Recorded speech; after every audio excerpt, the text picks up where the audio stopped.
Right. And we're back again, Todd. Yeah, we are. We're going to talk about some goals. Specifically, we're going to talk about strategic goal, Will. Absolutely. Absolutely. Because, well, if we have no goals, then how do we know what to measure? Right. Yeah, kind of building upon the series that we did when we talked about the KVAs. All for naught if we don't know what we're going towards, right? If we don't know where we may be going.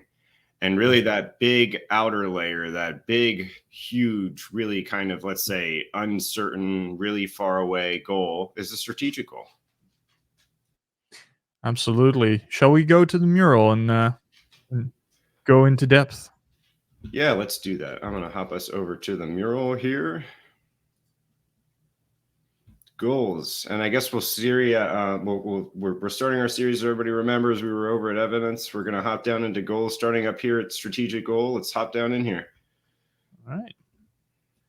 So, the official definition of strategic goal from the EBM guide is, it's something important that your organization would like to achieve, but it is big and far away, right? And it is mostly aspirational, right?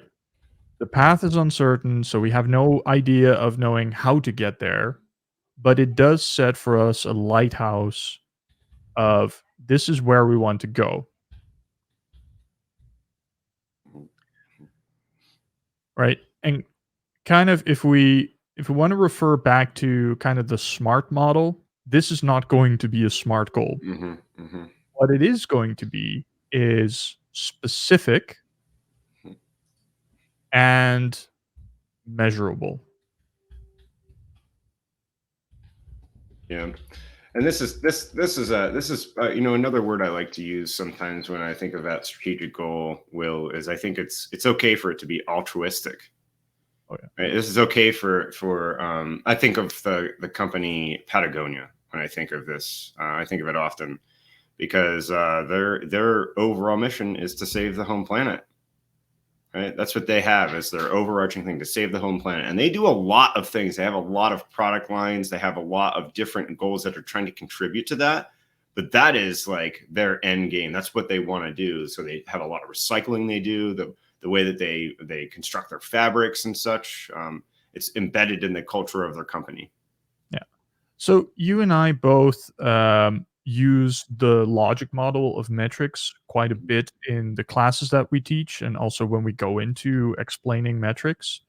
And one of the things we noticed as we looked at strategic goals, not just our own, but also those used in the market, is for them to be effective, they should either be based on an outcome of sorts, so a result for the company or for the company's consumer, or and we see this in kind of the more teal type organizations like a Patagonia or like a Buurtzorg in the Netherlands, where it's much more of an impact measurement. Mm-hmm. Right? What's the influence we want to have on the world, right? And how will we know that we've actually achieved it? Yeah, and so, Will, I think that you're unpacking something here. Is that first tip of advice that we'd say around strategic goals here is make sure that it's impact and or outcome oriented, right? Has to be impact, ideally impact if you have it, Yeah. or outcome oriented. How do you like that?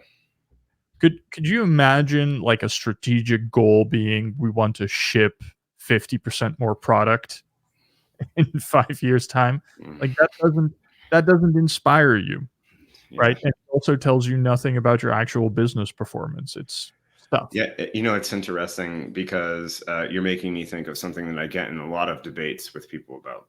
Because I don't think a very good strategic goal is to make a lot of money. Yeah. Agree. Right. If you have a strategic goal that is, let's triple our revenue this year, and you have all these other goals feeding into it, I don't think the result that you're expecting is going to be the result that you get. Right.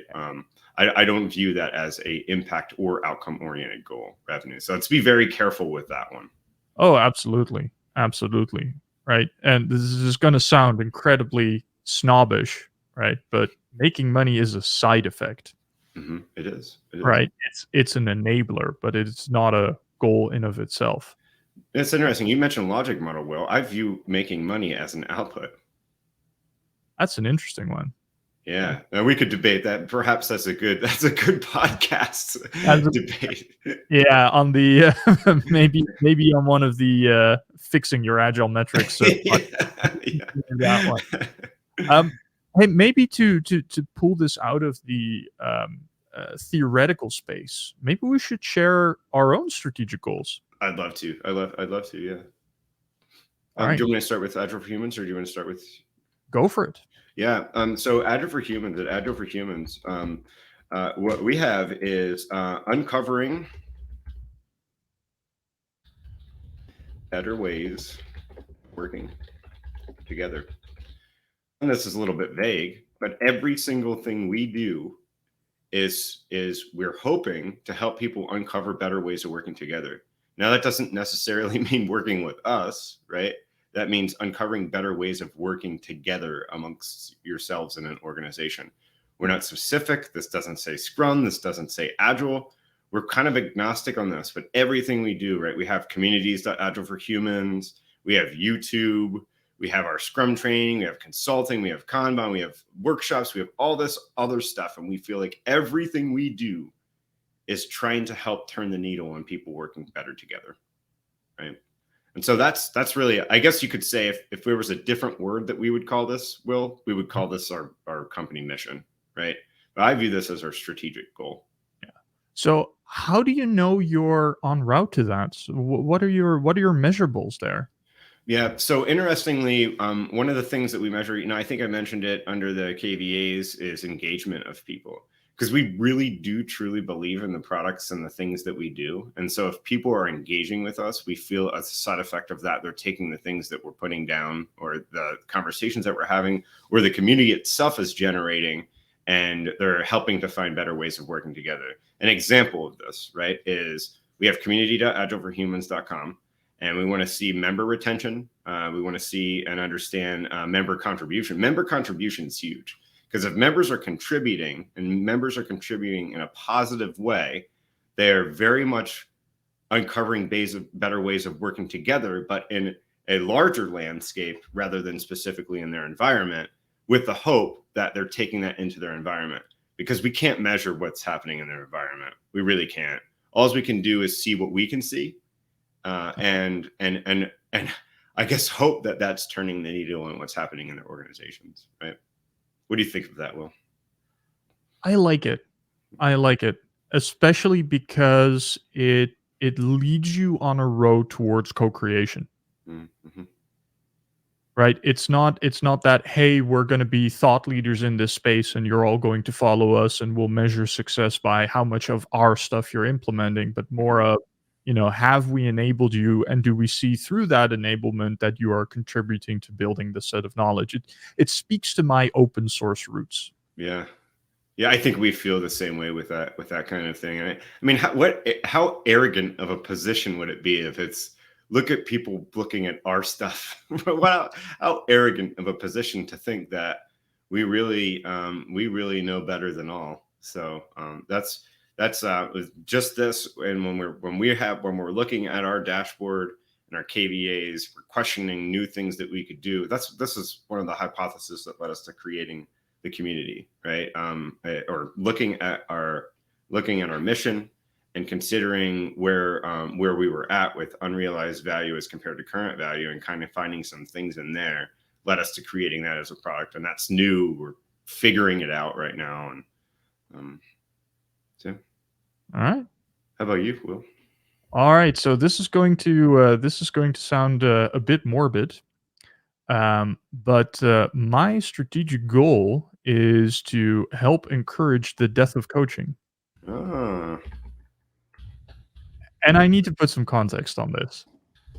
So, I'm a big fan of the work of Kahneman and Tversky, and the work of, Thaler and Sunstein, so the System 1, System 2 thinking and nudges, right? Because, I find that the work we do is already very cognitively hard, and so asking people to change the way they work is actually increasing the amount of cognitive load they're under and the amount of stress they're under, right? And this is, this is unfair, especially if you're already in a high pressure environment, right? It increases stress, it makes the world more difficult, it's not respectful to people's times.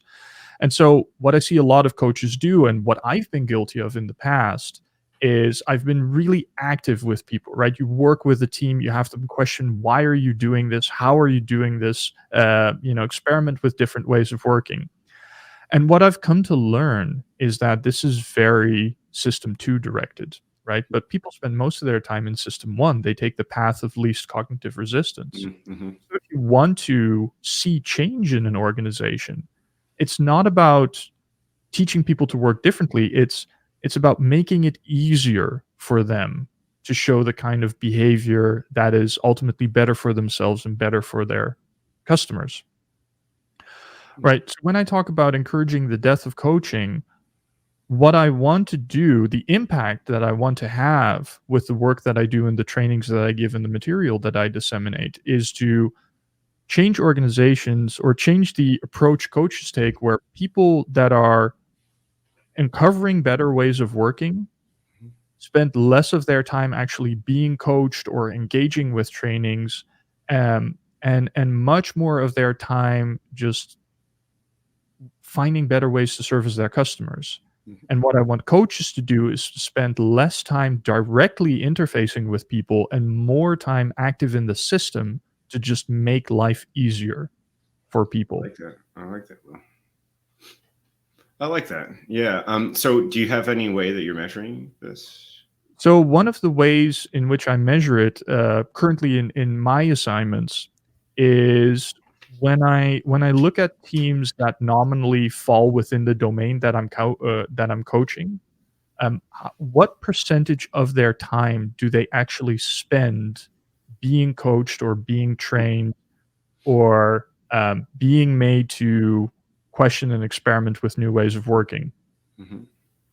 right? And if I see that level go down, but I instead see that through changes in the systems, they are embracing new ways of working, not because they're actively choosing to do so, but because it's just simpler for them to deliver faster and to inspect value and to grow in ways they're working. Then I know that I'm successful in changing a system for agility instead of changing the people for agility. Oh, that's awesome. Cool.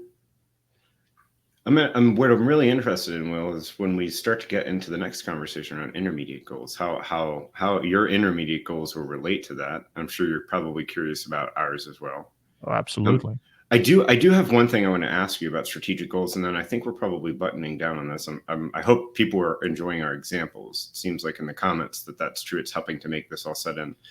Strategic goal, and I'm going to ask you this for every single goal type. Is there a time horizon that you think that you could put on this? Difficult. Difficult. If you can achieve it next year, I don't know. Like, it could be under ambitious. It could also be that it was just super engaging and you got really lucky. Mm-hmm. Ultimately, I'm less concerned with the time span. Mm-hmm. Mm-hmm. Mm-hmm. I feel this. I feel the same way. That's why I asked that, because with a strategic goal, this could just be something that you're always, everything you do inside the walls of your organization is another goal that is taking you a step closer to this. So Yeah, less concerned about time here. yeah. It's also related to Porter's work on strategy, right? Like, a strategy is so fundamental to the nature of your organization that it shouldn't change very often, if at all. Because to change your strategic goal would be to change the very nature of your organization. Now, of course, when you go into product strategy, that becomes a bit more malleable.